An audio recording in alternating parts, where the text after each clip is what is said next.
Full है।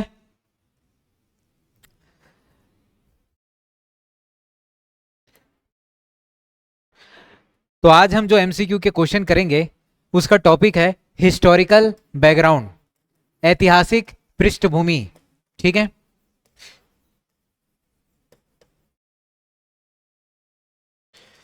अब इसमें जो पहला सवाल है वो बहुत आसान है। पहला सवाल है, रेगुलेटिंग एक्ट पारित कब किया गया? रेगुलेटिंग एक्ट को पारित कब किया गया, कौन से साल में पारित किया गया? तो इसका जो आंसर है वो है ऑप्शन ए 1773। तो कौन से साल पारित किया गया इसको, रेगुलेटिंग एक्ट को? 1773 में।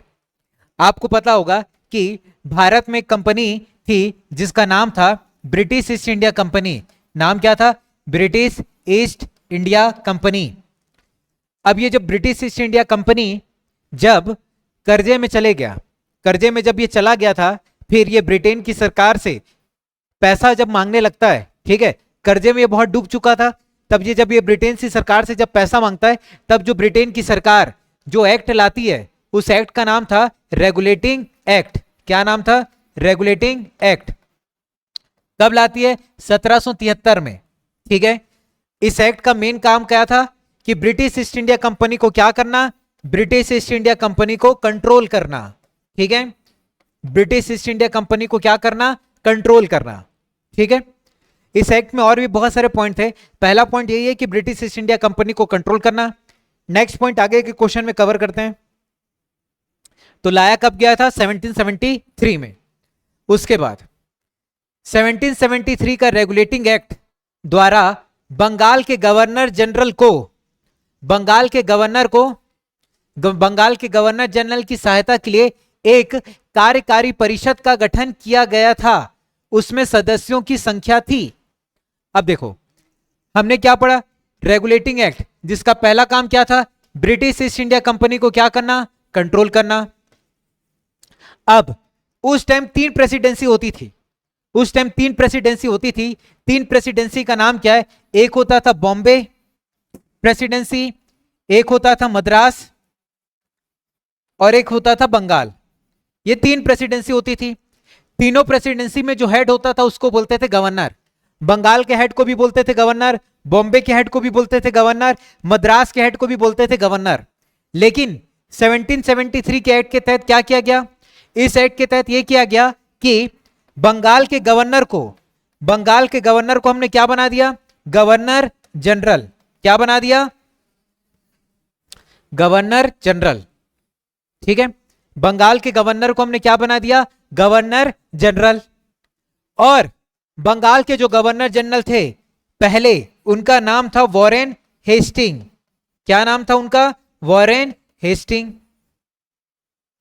बंगाल के गवर्नर को हमने क्या बना दिया? गवर्नर जनरल बना दिया। कौन से एक्ट के तहत? ये 1773 का रेगुलेटिंग एक्ट है। इसके तहत हमने क्या किया? बंगाल के गवर्नर को गवर्नर जनरल बना दिया। और जो पहला गवर्नर जनरल था बंगाल का, उसका नाम था वॉरेन हेस्टिंग। अब इसका मदद करने के लिए, इसका मदद करने के लिए, वॉरेन हेस्टिंग का मदद करने के लिए कितने लोग थे? 4 लोग। तो यहां पर वही क्वेश्चन पूछा है कि 1773 का रेगुलेटिंग एक्ट द्वारा बंगाल के गवर्नर जनरल की सहायता के लिए कार्यकारी परिषद का गठन किया। उसमें सदस्यों की संख्या कितनी थी? तो सदस्यों की संख्या थी 4। ठीक है। सदस्यों की संख्या कितनी थी? 4। और हमने बंगाल के गवर्नर को क्या बनाया था? Governor general. नाम क्या था गवर्नर जनरल का? Warren Hastings. और सदस्यों की संख्या थी 4। सवाल यह भी आ सकता है कि बंगाल का पहला गवर्नर जनरल कौन है? तो आंसर होगा वॉरेन हेस्टिंग। सवाल यह भी आ सकता है कौन से एक्ट के तहत हमने बंगाल के गवर्नर को गवर्नर जनरल बनाया? तो वह 1773 का रेगुलेटिंग एक्ट। अगला सवाल, किस एक्ट के द्वारा कलकत्ता में एक सुप्रीम कोर्ट की स्थापना की गई? कौन से एक्ट के तहत कलकत्ता में सुप्रीम कोर्ट की स्थापना की गई?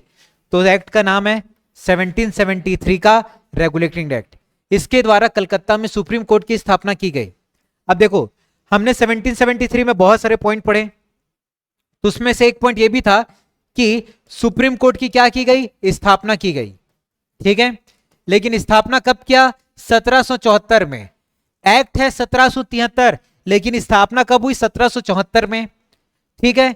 कहां पर हुई? कलकत्ता में। ठीक है। अभी कोलकाता बोलते, पहले कलकत्ता था, ठीक है। अब इस सुप्रीम कोर्ट में टोटल मेंबर कितने थे? 4। कितने जजेस थे? 4 थे।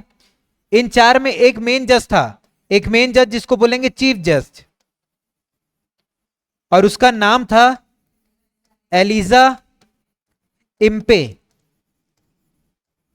तो एक सवाल यह भी आ जाता है, ठीक है, कि सुप्रीम कोर्ट के चीफ जज का नाम क्या था? Elijah Impey. टोटल कितने जज थे? तो 4। 4 में एक मेन था, उसका नाम था एलिजा इम्पे, ठीक है। तो इसका आंसर होगा 1773। चौथा सवाल, किस एक्ट के द्वारा बंगाल के गवर्नर को गवर्नर जनरल नाम दिया गया? तो बंगाल के गवर्नर को गवर्नर जनरल कौन से एक्ट में बनाए? तो 1773 के रेगुलेटिंग एक्ट में, अभी अपन पढ़े थे। तो जितने भी अभी एक्ट हम पढ़ेंगे उसमें जो 1773 का रेगुलेटिंग एक्ट है वो सबसे ज्यादा इंपॉर्टेंट है, और इसके सारे पॉइंट हमको याद करना है, ठीक है। इसके सारे पॉइंट एक बार फिर देख लीजिए। तो ये 1773 का रेगुलेटिंग एक्ट, ठीक है, ये क्या था? ये पहला कदम था। पहला कदम था क्या करने का? कंपनी को कंट्रोल करने का, ठीक है। तभी ये 1773 का एक्ट लाया गया। उसके बाद हमने क्या किया? बंगाल का जो गवर्नर है, बंगाल के गवर्नर को क्या बना दिए? गवर्नर जनरल बना दिए, गवर्नर जनरल बना दिया गया। उसका नाम क्या था? Warren Hastings. इसकी मदद के लिए कितने लोग थे? तो 4 लोग थे, ठीक है। और जो कौन से कार्यकारी परिषद के थे? एग्जीक्यूटिव काउंसिल के थे, ठीक है। उसके बाद क्या हुआ? सुप्रीम कोर्ट की स्थापना भी की गई। सुप्रीम कोर्ट की स्थापना कब किए? 1774 में। कहां किए? कलकत्ता में। और कितने जज थे सुप्रीम कोर्ट में? 4 जज थे, जिसमें से जो मेन चीफ जज था उनका नाम क्या था? Elijah Impey. तो कम से कम इतनी बातें हमको 1773 के रेगुलेटिंग एक्ट में याद रखना है। पहली बात तो ये याद रखना है, इसको लाया क्यों गया था? कंपनी को कंट्रोल करने के लिए। जो ब्रिटिश ईस्ट इंडिया कंपनी थी उसको कंट्रोल करने के लिए लाया गया था, ठीक है। उसके बाद पिट्स इंडिया एक्ट किस वर्ष पारित किया गया? पिट्स इंडिया एक्ट ये कब आया? जैसे रेगुलेटिंग एक्ट 1773 को आया, तो ये पिट्स इंडिया कब आया? तो पिट्स इंडिया कब आया? 1784 में आया, 1784 में आया। अब इस एक्ट का नाम पिट्स क्यों रखा गया है? तो इस एक्ट का नाम देखो, ये भी याद रखना, इस एक्ट का नाम पिट्स क्यों रखा गया है? तो इस एक्ट का नाम पिट्स इसलिए रखा गया है क्योंकि उस टाइम ब्रिटेन के जो पीएम थे, ब्रिटेन के जो पीएम थे उनका नाम था विलियम पिट। क्या नाम था? विलियम पिट नाम था। ब्रिटेन के पीएम का नाम था विलियम पिट, और इस एक्ट के बारे में सुझाव किसने दिया? विलियम पिट ने। तो इस एक्ट का नाम क्या पड़ गया? Pitt's India act. कब दिया सुझाव? 1784 में, ठीक है। अब वो सुझाव क्या था जो इसने दिया विलियम पिट ने? उन्होंने बोला जो कंपनी है ना, ब्रिटिश ईस्ट इंडिया कंपनी, उनका जो काम है, उनका जो काम है ना, उनको 2 कैटेगरी में बांट देते हैं। कितने कैटेगरी में? 2 कैटेगरी में। उनका जो काम है ना, कंपनी का काम, उसको 2 कैटेगरी में काम बांट देते हैं। एक है पॉलिटिकल काम। कैसा? एक है पॉलिटिकल, एक है कमर्शियल। पॉलिटिकल मतलब राजनीतिक, और एक वाणिज्यिक। कंपनी के काम को हम 2 हिस्सों में बांटेंगे, एक राजनीतिक और एक वाणिज्यिक, पॉलिटिकल और कमर्शियल। अब उन्होंने यह भी बोला पॉलिटिकल काम को कौन देखेगा? पॉलिटिकल काम को कौन देखेगा? Board of control. कौन देखेगा? Board of control. कमर्शियल काम को कौन देखेगा? कोर्ट ऑफ डायरेक्टर्स, ठीक है। पॉलिटिकल काम को देखेगा बोर्ड ऑफ कंट्रोल, कमर्शियल काम को देखेगा कोर्ट ऑफ डायरेक्टर्स। उन्होंने ऐसा कहा, ठीक है। तो 1784 में क्या है? Pitt's India act. पिट्स ही नाम क्यों पड़ा? क्योंकि ब्रिटेन के पीएम थे विलियम पिट, उन्होंने सुझाव दिया था, इसलिए इसका नाम पड़ा पिट्स इंडिया एक्ट।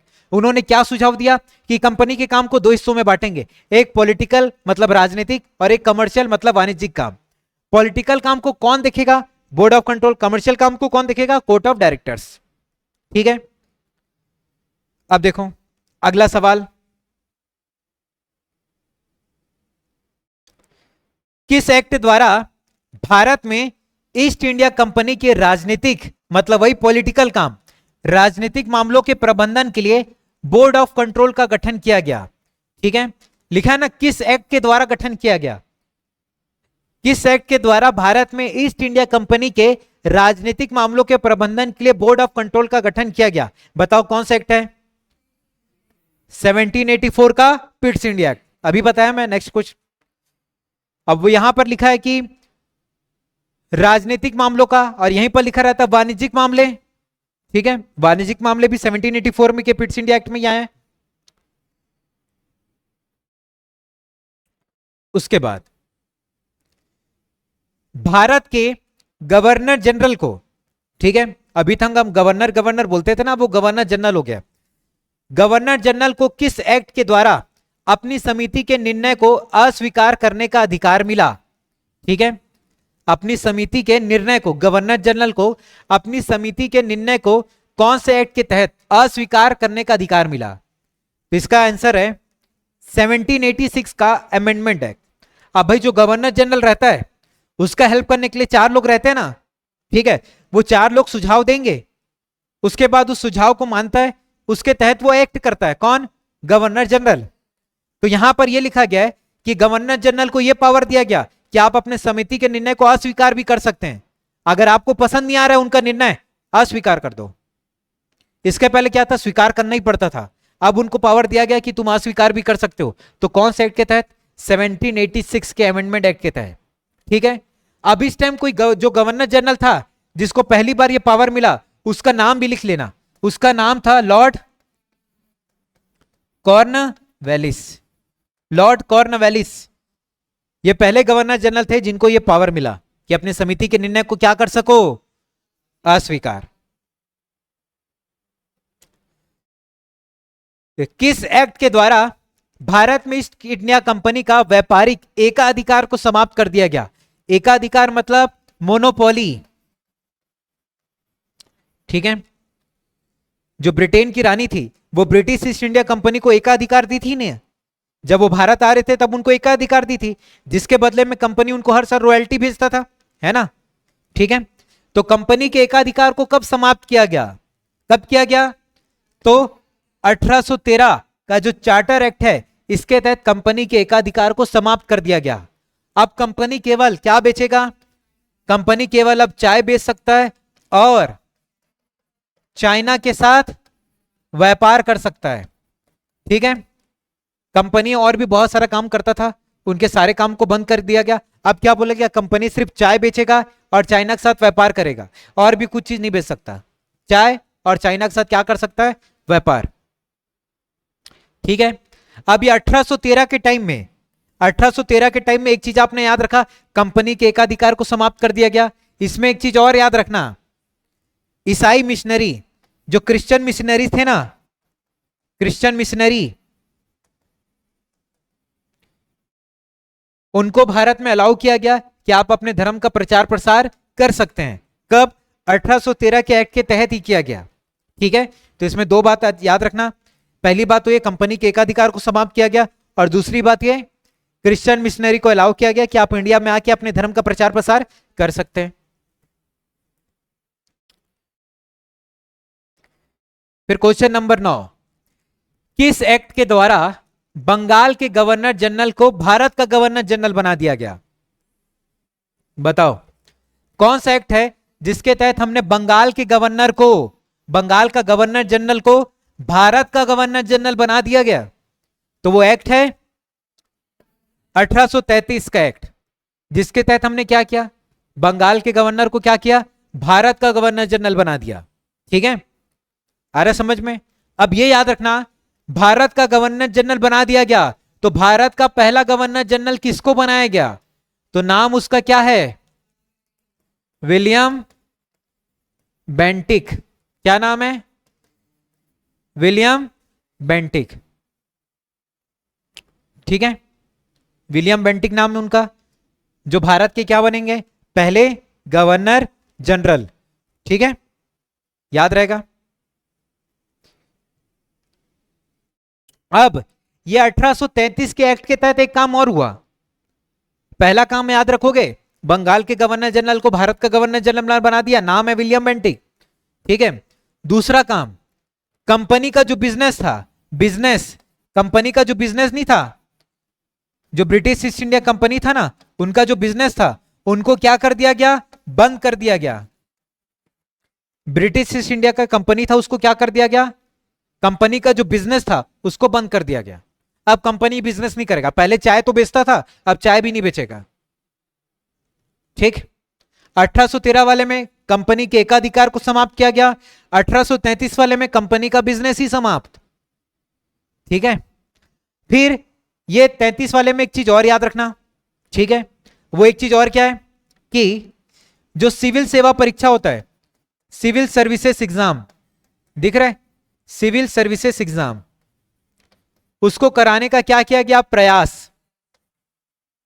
सिविल सेवा की परीक्षा की शुरुआत नहीं हुई, कराने का प्रयास किया गया। तो तीन बातें याद रखोगे 1833 वाले में। पहला क्या, बंगाल के गवर्नर जनरल को भारत का गवर्नर जनरल बना दिया गया, पहला जो बना गवर्नर जनरल नाम क्या है, विलियम बेंटिक। दूसरी बात 1833 वाले में क्या याद रखना, ब्रिटिश ईस्ट इंडिया कंपनी का जो बिजनेस था उसको बंद कर दिया गया। तीसरी बात, सिविल सेवा जो परीक्षा है उसको कराने की प्रयास किया गया, प्रयास किए, प्रयास सफल नहीं हुआ, प्रयास किए। अब आते हैं 10वें प्रश्न में, क्या लिखा है, निम्नलिखित में किस एक्ट के द्वारा ईस्ट इंडिया कंपनी की एक व्यापारिक निकाय के रूप में की जाने वाली गतिविधियों को समाप्त कर दिया गया तथा उसे विशुद्ध रूप से प्रशासनिक निकाय बना दिया गया। बताओ कौन सा एक्ट है। तो ये 1833 का एक्ट, अभी तो बताया ना, कंपनी के बिजनेस को बंद कर दिया गया। कंपनी का बिजनेस मतलब देखो ना, कंपनी एक व्यापारिक निकाय था, तो व्यापारिक निकाय के रूप में समाप्त नहीं कर दिए, अब वो व्यापार कर ही नहीं सकता, अब उसको बिजनेस को क्या कर दिए, बंद कर दिए। अब वो क्या करेगा, सिर्फ प्रशासन का ही काम देखेगा, ठीक है, अब बिजनेस वाला काम नहीं करेगा। तो कौन सा एक्ट में बोला है, 1833 के एक्ट में, ठीक है। किस अधिनियम द्वारा भारत में ईस्ट इंडिया कंपनी के शासन को समाप्त कर ब्रिटिश राजशाही को हस्तांतरित कर दिया गया। बताओ, जो कंपनी का रूल चलता था हमारे देश में उसको समाप्त कर दिया गया और किसके हाथ में दे दिया गया कंपनी का शासन, ब्रिटिश सरकारों के हाथ में दे दिया, ब्रिटिश सरकार के हाथ में दे दिया शासन। तो वही पूछ रहा है, भारत में ईस्ट इंडिया कंपनी के शासन को समाप्त कर दिया गया, कंपनी के शासन को समाप्त कर दिया गया, अब ब्रिटिश राजशाही मतलब जो ब्रिटिश सरकार है उसके हाथों में हस्तांतरित कर दिया, मतलब उसके हाथों में ट्रांसफर कर दिया गया। कौन से एक्ट के तहत बताओ, तो वो है 1858 का भारत शासन अधिनियम। इस एक्ट में हमने क्या किया, कंपनी के शासन को समाप्त करके किसके हाथों में दे दिया, ब्रिटिश सरकार के हाथों में, ठीक है। अब देखो कंपनी के शासन को समाप्त कब किया गया, क्यों किया गया, तो 1857 जानते हो, 1857 की क्रांति, तो हमारे देश में क्या हुई थी, 1857 की क्रांति। तो इस क्रांति में क्या हुए, सारे भारतीय मिलके क्या किए, अंग्रेजों का विरोध करने लग गए, ठीक है, जिसके वजह से हालांकि वो क्रांति सफल नहीं हो पाई, क्रांति सफल नहीं हो पाई, जैसा हम चाहते थे वैसा नहीं हुआ, लेकिन अंग्रेजों को एक बात समझ आ गया था, ये भारतीय अगर पूरे मिलके अगर एकजुट होकर कोई काम को करेंगे तो ये हमको हरा देंगे, हमको भगा देंगे यहां से। तो इन्होंने क्या किया, इस बात को बहुत गौर से लिया और कंपनी के शासन को समाप्त कर दिया गया। और 1858 में शासन किनके हाथों में ले ली, शासन अपने हाथों में इन लोगों ने ले लिया, ठीक है। तो 1858 का कौन सा अधिनियम आता है, भारत शासन अधिनियम, जिसके तहत पहला काम क्या होता है, कंपनी से शासन को ले लिया जाता है और ब्रिटिश सरकारों के हाथों में शासन चले जाता है, मतलब रानी के हाथों में शासन चले जाता है, रानी विक्टोरिया, ठीक है। अब उनके हाथों में शासन चले गया तो वो क्या करती है सबसे पहले, ठीक है, तो वो क्या करती है, वो करती है, देखो तो क्या लिखा है, किस अधिनियम के अंतर्गत गवर्नर जनरल का नाम बदलकर भारत का वाइसराय कर दिया गया। ठीक है, गवर्नर जनरल का नाम बदलकर वाइसराय कर दिया गया। तो मैं क्या बोला, 1858 वाले में क्या हुआ, कंपनी का शासन खत्म हुआ, तो किसके हाथों में चले गया, रानी के हाथों में। ठीक है, रानी के हाथों में चले गया। तो रानी ने क्या किया, जो गवर्नर जनरल का जो पद था उसको समाप्त करके क्या ला दी उन्होंने, वाइसराय का पद। तो कौन से एक्ट के तहत लाया होगा, 1858 के अधिनियम में ही लाया होगा, है ना। उन्होंने क्या लाया, वाइसराय का पद। गवर्नर जनरल का पद था ना, भारत का गवर्नर जनरल, तो उस पद को खत्म करके किसका लाया, वाइसराय का। अब देखो, अब पहला वाइसराय कौन होगा, वाइसराय का पद लाया तो पहला वाइसराय कौन, तो पहले वाइसराय का नाम है लॉर्ड कैनिंग। क्या नाम है उनका, लॉर्ड कैनिंग। ठीक है, याद रहेगा। फिर किस अधिनियम द्वारा कानून बनाने की प्रक्रिया में भारतीय प्रतिनिधियों को शामिल करने की शुरुआत हुई, बताओ इसका आंसर।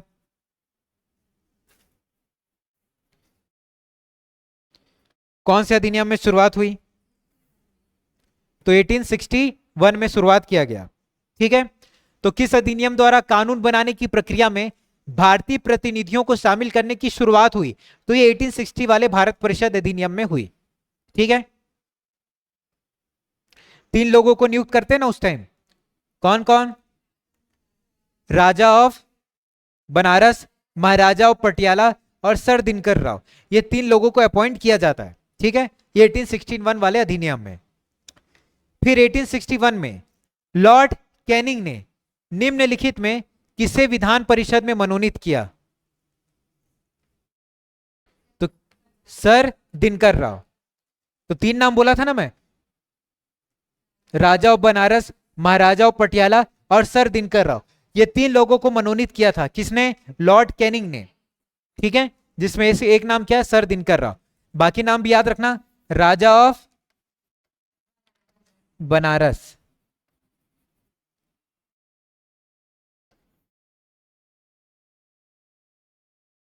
फिर एक महाराजा ऑफ पटियाला।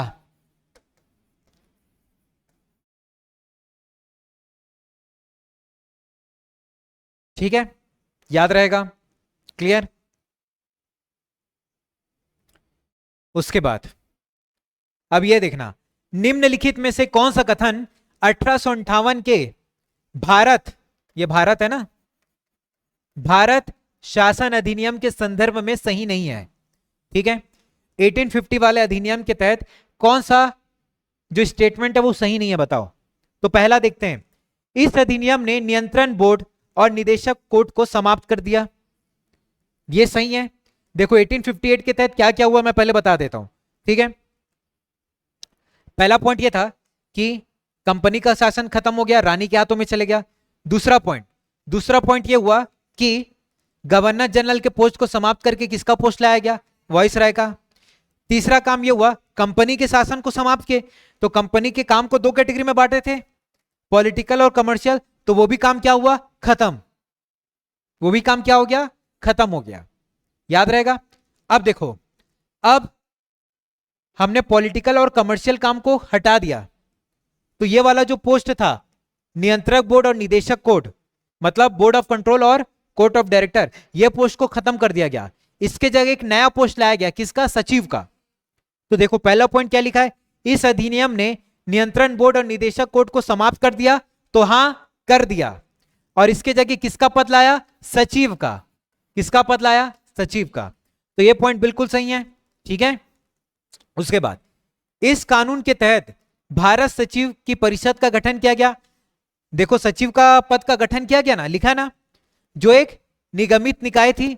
ठीक है, ये भी सही है, सचिव के पद का गठन किया बोला ना। फिर तीसरा, भारत सचिव की सहायता के लिए 15 सदस्यीय परिषद का गठन किया गया था। कितने सदस्यीय, 15 सदस्यीय, मतलब सचिव की सहायता के लिए कितने लोग रहेंगे, 15। तो ये भी ऑप्शन क्या है, सही है, तीनों सही है। चौथा देखो, इसके द्वारा कानून बनाने की प्रक्रिया में भारतीय प्रतिनिधियों को शामिल करने की शुरुआत हुई, तो नहीं, इसमें नहीं हुआ। तो ये क्या है, इन तीनों ऑप्शन में सही उत्तर ये है, लेकिन स्टेटमेंट ये गलत है। क्वेश्चन के हिसाब से ऑप्शन ये सही है, लेकिन स्टेटमेंट के हिसाब से गलत ही है। समझे बात को? अब ये देखो, कानून में मतलब कानून बनाने की प्रक्रिया में शामिल करने वाला एक्ट क्या था? वो तो 1861 था ना भाई, ठीक है, लेकिन यहां क्या बोल रहे 1858 में शामिल किया गया, तो वो गलत है। समझ आया बात? अब इसके पहले क्वेश्चन छोड़े थे,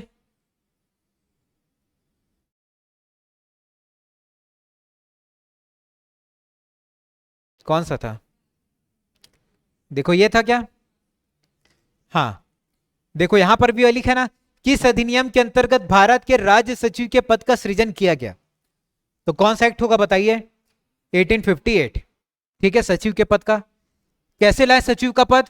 इसके पहले जो दो पद थे वो खत्म किए, बोर्ड ऑफ कंट्रोल और कोर्ट ऑफ डायरेक्टर वाला पद खत्म किया, सचिव का पद लाए। इसके हेल्प के लिए कितने लोग?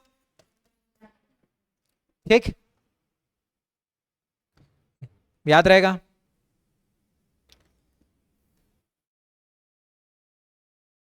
उसके बाद क्वेश्चन नंबर 17, किस अधिनियम द्वारा भारत के गवर्नर जनरल, यहां पर देखो ये भारत में थोड़ा स्पेलिंग मिस्टेक कर दिया है लिखने वाले ने, तो समझ लेना।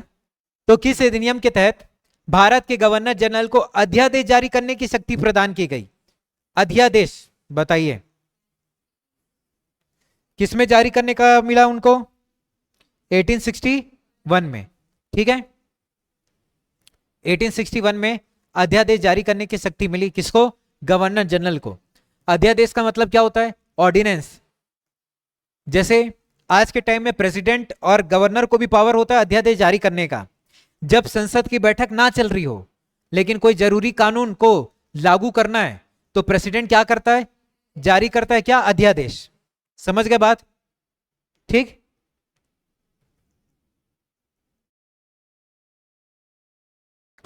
अब आपको पता है 1861 के टाइम में कौन थे गवर्नर जनरल? Lord Canning. ठीक है, उसके बाद किस अधिनियम के तहत मॉर्ले मिंटो सुधार के नाम से भी जाना जाता है? मॉर्ले मिंटो सुधार के नाम से भी जाना जाता है, तो कौन सा अधिनियम है? 1909। 1909 का अधिनियम, जिसको मॉर्ले मिंटो भी बोलते हैं अपन। क्या बोलते हैं? Morley Minto. ठीक है, मॉर्ले मिंटो, जिसमें मॉर्ले किसका नाम है? सचिव का, और ये किसका नाम है? वाइसराय का। ठीक है, तो 1909 का जो अधिनियम है उसको मॉर्ले मिंटो सुधार भी कहा जाता है। याद रखेगा कोई? जिसमें मॉर्ले किसका नाम है? सचिव का, और मिंटो वाइसराय का। अब देखो, सांप्रदायिक निर्वाचन का जनक किसे कहा जाता है? तो सांप्रदायिक निर्वाचन का जनक किसको कहते हैं अपन? लॉर्ड मिंटो को। ठीक है, अब ये सांप्रदायिक निर्वाचन क्या है ये आगे वाले क्वेश्चन में देखना। मुस्लिम्स के लिए अतिरिक्त निर्वाचक मंडल प्रारंभ में किसके द्वारा लाया गया? तो किसके द्वारा लाया गया? कौन से में? मॉर्ले मिंटो सुधार 1909 में। इसमें क्या हुए? जो सांप्रदायिक बोला ना अभी, ठीक है, सांप्रदायिक निर्वाचन, उसका मतलब यही है मुस्लिम्स के लिए अतिरिक्त निर्वाचक मंडल लाया गया। ठीक है, इसका मतलब ये जो भी मुस्लिम नेता उस टाइम खड़ा होता था इलेक्शन में, उसको वोट सिर्फ कौन डालेंगे? सिर्फ मुस्लिम डालेंगे। तो मुस्लिम्स के लिए अलग एक निर्वाचक मंडल लाया गया था। कब? 1909 में। कब लाया गया? 1909 में। याद रखोगे? ठीक, फिर 1909 के इंडियन काउंसिल एक्ट में किस बात की व्यवस्था की गई थी? सांप्रदायिक प्रतिनिधित्व की। तो जहां पर भी सांप्रदायिक प्रतिनिधित्व आएगा आपको आंसर क्या लेना है? 1909। मुस्लिम्स के लिए अलग निर्वाचक मंडल लाया गया, इसका मतलब भी वही है सांप्रदायिक प्रतिनिधित्व, तो आंसर क्या होगा? 1909। Morley Minto reform 1909। समझ गए बात? फिर है मॉन्टेग्यू चेम्सफोर्ड सुधार में प्रावधानों का सार था। अब देखो मॉन्टेग्यू चेम्सफोर्ड ये कौन सा एक्ट को बोलते हैं? तो ये 1919 के एक्ट को बोलते हैं। जैसे 1909 वाले को क्या बोलते हैं? मॉर्ले मिंटो, वैसे 1919 वाले को क्या बोलते हैं? Montagu Chelmsford. अब इसमें क्या था बताओ? इसमें प्रावधान का सार क्या था? राज्यों की स्वायत्तता, प्रांतों में दोहरा शासन, हिंदू मुस्लिम हेतु अलग अलग निर्वाचन, राज्यपालों को वीटो शक्ति, तो बताओ इसमें सही क्या था? प्रांतों में दोहरा शासन क्या था? अब देखो 1919 वाले में क्या हुआ, जैसे 1909 वाले में क्या हुआ था?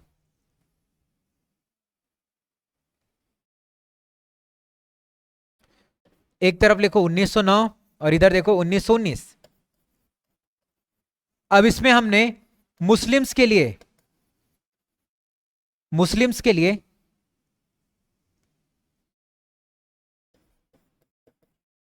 जो मुस्लिम्स थे उनके लिए अलग एक निर्वाचक मंडल था, है कि नहीं?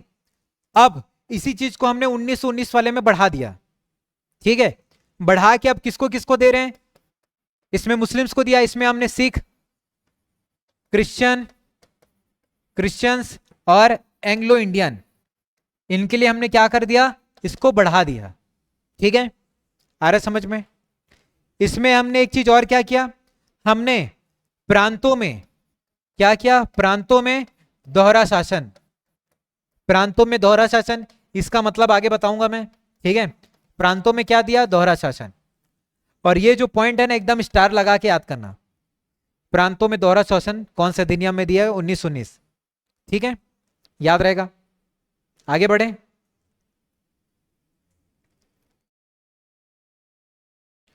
किस अधिनियम ने पहली बार केंद्रीय बजट को राज्यों के बजट से अलग कर दिया? बताओ, केंद्रीय बजट को राज्यों के बजट से अलग कर दिया। 92 नहीं आएगा, तो यह है 1919, ठीक है? क्या है आंसर? 1919।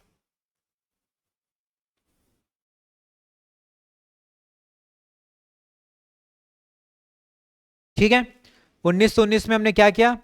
बजट अलग किया, ठीक है? केंद्रीय बजट को राज्यों के बजट से अलग किया 1919 के अधिनियम में, ठीक है? तो 1919 वाले में तीन चीज याद रख लेना, हमने जो सांप्रदायिक प्रतिनिधित्व है उसको और थोड़ा बढ़ाया, किसको किसको दिया? सिख, क्रिश्चियन, आंग्ला भारतीय को भी दिया। दूसरी बात, प्रांतों में दोहरा शासन, और तीसरा, केंद्रीय बजट को राज्यों के बजट से अलग कर दिया। नेक्स्ट क्वेश्चन, कौन सा कथन भारत शासन अधिनियम 1935 के संदर्भ में गलत है? तो पहला पॉइंट देखो, अखिल भारतीय संघ की स्थापना, तो अखिल भारतीय संघ की स्थापना किया गया था 1935 वाले में। दूसरा, भारत शासन अधिनियम 1858 द्वारा स्थापित भारत शासन अधिनियम को क्या कर दिया गया? समाप्त कर दिया गया, ठीक है? 321 धाराएं थी, ठीक, और 10 अनुसूचियां थी। तो 1935 वाले अधिनियम में कितनी अनुसूचियां थी? 321 धाराएं और 10 अनुसूची, ये भी सही है। फिर चौथा पॉइंट, इसने पहली बार केंद्रीय बजट को राज्यों के बजट से अलग कर दिया, तो ये गलत है, ठीक है? क्योंकि ये किसमें हुआ था? 1919 वाले में हुआ था ना ये, ठीक है? उसके बाद किस अधिनियम की प्रमुख विशेषता थी? प्रांतीय स्वायत्तता, ठीक है? तो कौन से?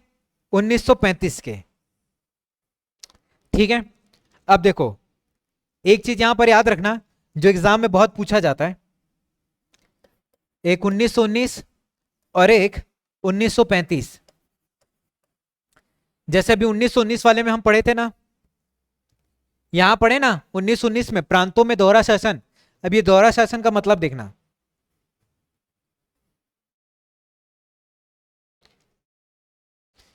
प्रांतों में दोहरा शासन, देखो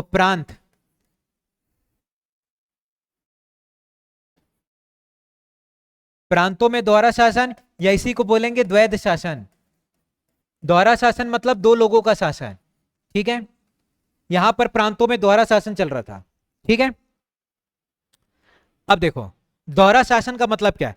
प्रांत मतलब यहां पर समझना स्टेट, ठीक है? जैसे अभी ये स्टेट है और एक भारत का सेंटर भी है, एक केंद्र सरकार एक राज्य सरकार है ना, अभी वैसे उस टाइम भी था, इसको मान लो स्टेट, ठीक है? और एक था केंद्र। तो देखो इस टाइम प्रांत में 1919 के टाइम में प्रांतों में दोहरा शासन का मतलब यह है उस टाइम दो लोगों का शासन चल रहा था। कौन कौन थे? एक थे भारतीय प्लस अंग्रेज, ये दो लोग हुए। दोहरा शासन का मतलब ये दो लोग मिलकर शासन करते, भारतीय भी अंग्रेज भी। केंद्र में लेकिन ऐसा नहीं था, केंद्र में सिर्फ कौन शासन कर रहे थे? अंग्रेज। अगर केंद्र में भी भारतीय प्लस अंग्रेज रहते तो क्या बोलता मैं? प्रांत और केंद्र दोनों में दोहरा शासन चल रहा है। लेकिन 1919 के टाइम में क्या था? प्रांतों में दोहरा शासन था, केंद्र में नहीं था। केंद्र में पूरी तरीके से अंग्रेज ही राज करते थे, प्रांतों में दोहरा शासन। दोहरा शासन का मतलब समझ गया, भारतीय प्लस अंग्रेज। अब 1935 का टाइम आया, 1935 का टाइम आया तो ये जो प्रांत है ना, प्रांतों में क्या हुआ? प्रांतों में प्रांतीय स्वायत्तता, क्या मिला अपने को? प्रांतों में प्रांतीय स्वायत्तता, ठीक है, प्रोविंशियल ऑटोनॉमी। अब देखो प्रांतीय स्वायत्तता का मतलब क्या है? 1935 जब आया तो हमको हमारा प्रांतों में पूरी तरीके से किसका राज हो गया? भारतीय लोगों का। यहां पर क्या था? भारतीयों के साथ अंग्रेज लोगों का भी शासन चल रहा था प्रांत में, लेकिन यहां पर क्या हुआ? पूरी तरीके से भारतीयों का राज चल गया। केंद्र में क्या हुआ? यहां पर केंद्र में दोहरा शासन हुआ। केंद्र में दोहरा शासन, केंद्र में दोहरा शासन का मतलब क्या है? भारतीय प्लस अंग्रेज, ठीक है। जैसे यहां पर प्रांतों में दोहरा शासन मिला, यहां पर केंद्र में दोहरा शासन मिला, ठीक है। समझ गए जो मैं समझाने का बता रहा हूं? ठीक, अगला प्रश्न सुमेलित कीजिए सूची 1 सूची 2। तो देखो भारत सरकार अधिनियम 1919, अब यहां पर देखो प्रांतीय स्वायत्तता कब मिला अपने को? 1935 में मिला ना, है कि नहीं? तो बी का क्या होगा? आंसर 1। उसके बाद सती प्रथा, अभी तो सती प्रथा के बारे में हम देखे नहीं है। प्रांतों में द्वैत शासन, ये भी हमने पढ़ा, बताओ कहां था? 1919 में था ना प्रांतों में द्वैत शासन। फिर उसके बाद सांप्रदायिक निर्वाचन, ये कब मिला? 1909 में मिला, ये भी पढ़ चुके हैं।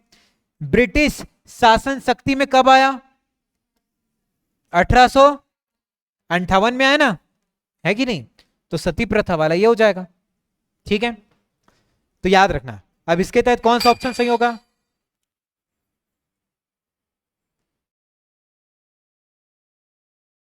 तो इसके तहत ये ऑप्शन बी सही है, ठीक है।